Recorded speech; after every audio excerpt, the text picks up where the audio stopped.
Hey guys, so today I'm going to do a little video for weight stalls and weight loss about where you're having some issues, what you need to do to break some of these things.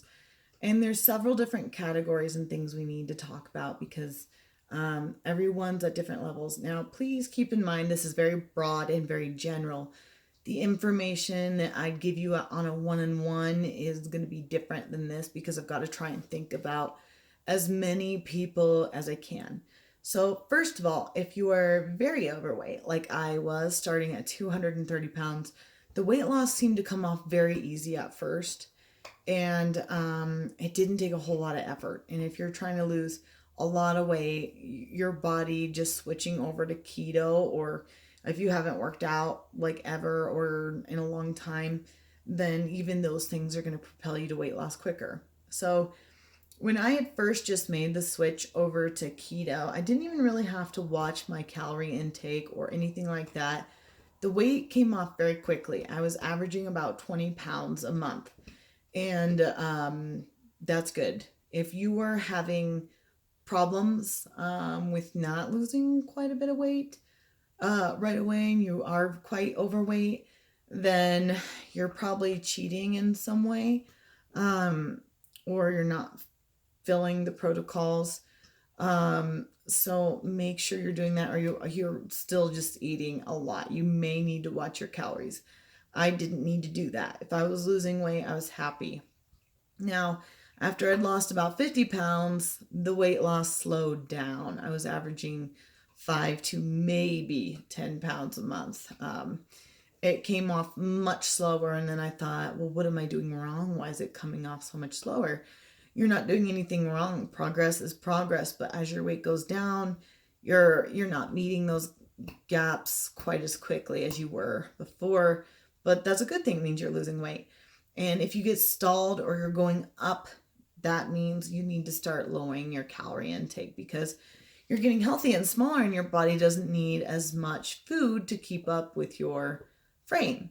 So those are a good thing. Even if you're slowing down, it's good. It means your body's losing weight. It's getting healthier. It's not needing all that food anymore. And your body needs to go through a stabilization period when you're losing that much weight because you just dropped 50 pounds. Your body is freaking out because it's still got that flight or fight and it's still trying to protect you. And it's thinking, hold on here, you just dropped 50 pounds. Like, we need to refuel this. This is weight. Like, if you ever hit famine, we're losing too many stores here.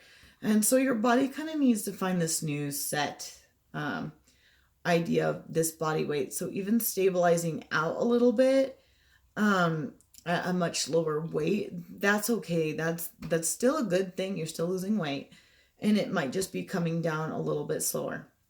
Now, if you're stalling and you're still got maybe 20, 30 pounds to lose, watching those extra bites where there was things you could get away with, like maybe you didn't have to watch your carbs as much. Maybe you didn't have to do some of these other things that now you're not able to do that anymore. So I noticed where I could sneak, a couple pieces of chocolate. I could eat a few more bites of dinner or, something like that. That made a difference, now. So if I wanted to lose it way quicker, then I needed to be aware of those things. Now, second of all, let's say once you're getting down there or you're only 5 or 10 pounds away from what your actually body shape, size, and weight should be, things are just going to start to get harder. You're going to have to do more. And being careful about watching like lots of channels out there where it is nice and it's great goals to have for watching these bodybuilders or people that you want to be, but some of these people have been doing that for 3, 4, 5 years now, and they've gotten lots of muscle tone, or they're working a lot and burning lots of calories so that they're able to eat higher amounts of food. So you're watching them, you're like, but I don't eat that much. Yes, but these people are working out, living in the gym. They might be working out about 3 hours a day, or their workouts where you're doing light walks out, outside. You might be burning 100 to 200 calories, where these people are consistently burning 800 to 1,000 calories more. And they need more of that food because they're working out and gaining muscle tone and, needing to support that. So, being careful not to do what they're doing, but stick to what you need to do. It's great. Those are great things to aspire to and to be like those people, but you are not them, or you're not there yet. So, paying attention to that. And at first, I didn't really need to work out or do anything. The weight came off. Then I needed to start to work out, and then I just played around with that, and the weight came off again. And even if you're stabilizing, you need to change up your workouts. And a lot of people think like, oh, are my calories too, or is it my carbs are too high? No, it's generally not about that, because people lose weight on or off of keto. Okay. But the reason why keto works so great is you're stabilizing that blood sugars. You're not having to deny yourself food, or you're not getting those harsh cravings like other people do, because they're crashing all the time from carbs. So it's usually not your carb content, because you're eating so low. If you're working out, you're typically burning through those stores now, okay? So I wouldn't worry about that. It's something to look at, but I wouldn't worry as much. If anything, it's probably like your calories and doing things like that. Now, what I see a lot of people doing when they hit those stalls, they're like, I need a detox, I need to cleanse, I need to fast.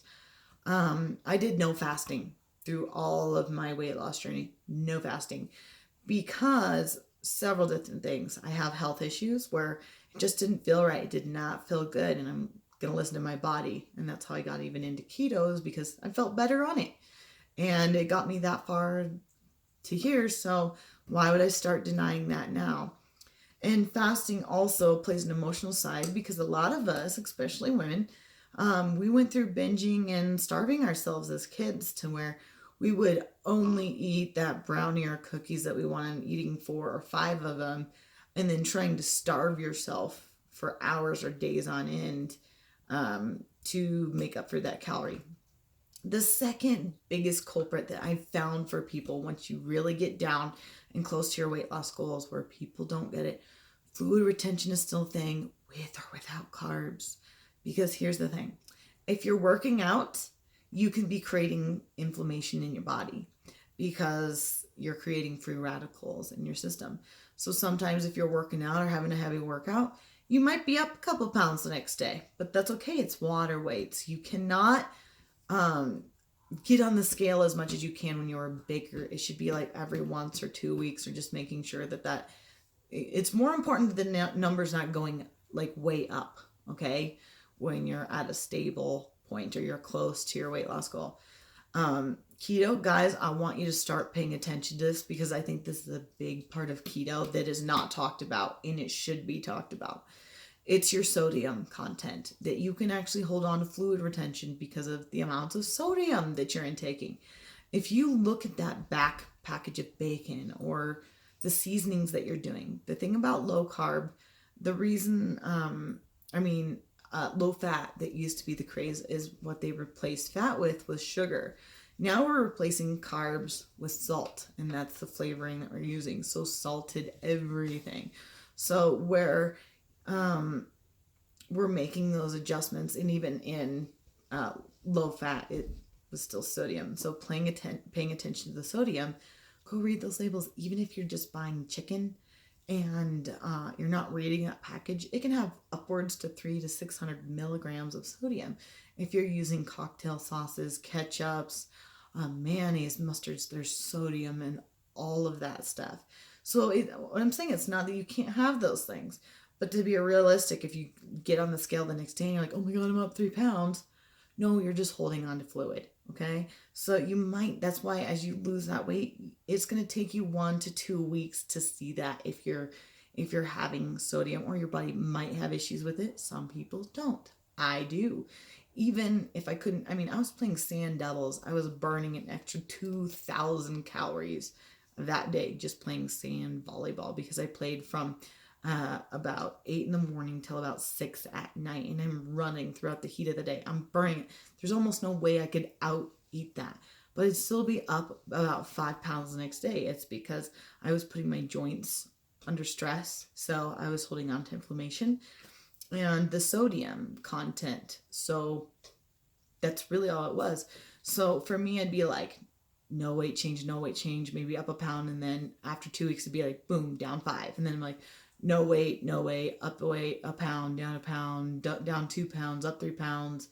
And then it'd be like, boom, down 5 pounds again. So it just went slower as time went on. So getting down to those last couple pounds, that's where, eating a little bit more clean, making sure you pushed yourself at the gym a little bit or you didn't. That's where those things really start to make a difference in playing with that. But don't do anything that you're not willing to maintain in the long run. Don't start working out 2 a days if that's not something you want to do for the rest of your life. Don't do different egg fasts and things like that. It'll jumpstart your stall for a little bit, but if you're not careful, you're going back to your way of eating like you were before. A lot of times that weight goes back on. Now, if you don't care and you just want that weight down because you're going to be in a wedding or you've got an event and you want to be down like 5 pounds by the end of the week or something, great. That's what that fast is good for. You're going to drop that weight, but then you're probably going to put that back on too. Or you're changing your lifestyle up a little bit, but you're not going to just be doing an egg fast for, the rest of your life. You're going to go eat other food too. But it's usually not carbs that are the culprit. I figured out now I can lose weight with or without carbs in my diet. I don't feel good. I'm not saying that. I don't feel good eating cake. I don't feel good eating grains. I don't. But I can still lose a little bit weight, and I have to really control it because I get hungry and all the other things with that. So that's why I stay in this low carb, is I don't get those kinds of cravings anymore the way I used to.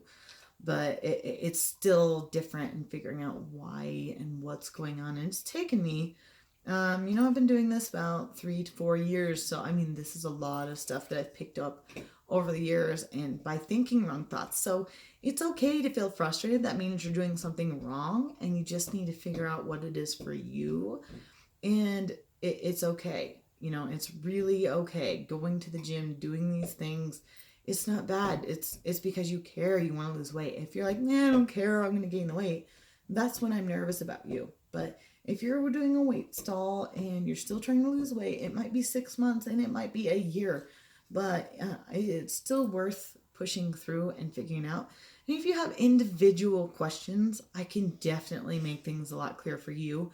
I'm just trying to think of the spectrum of every single person out there and coming from all different needs, wants, and even realistic goals of wanting to be a bodybuilder. But if you're not willing to do 2 or 3, workouts a day and you're not torching like an extra 1,000 calories per day, your eating and your way of life is going to be different than that bodybuilder who you're watching and wanting to be like. You have to be realistic because you're only going to get out of it what you are putting in.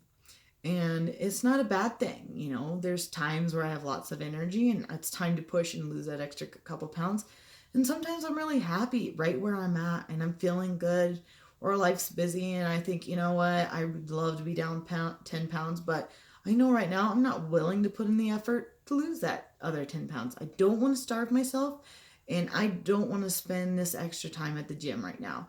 And so this is just where it is, and being real with yourself and asking yourself, why are you actually here? And it's just a part of the process. And, please pay attention to those sodium levels. 2,000 milligrams is about what you should be doing for a day. But a lot of times, if you're doing lots of baking, you're doing lots of condiments and things like that, you could be adding, or seasonings even, you could be doing 4,000 to 5,000 milligrams of sodium, and it's going to make your body hold on to fluid. So these are the things that really helped me and made a difference throughout my life. And there's so much more, guys. Like, I got to make it like a 10-minute video here. There's way more I could get into depth with this and the real struggles and all the stuff I actually went through. But for broad terms, consider these things and get back to me.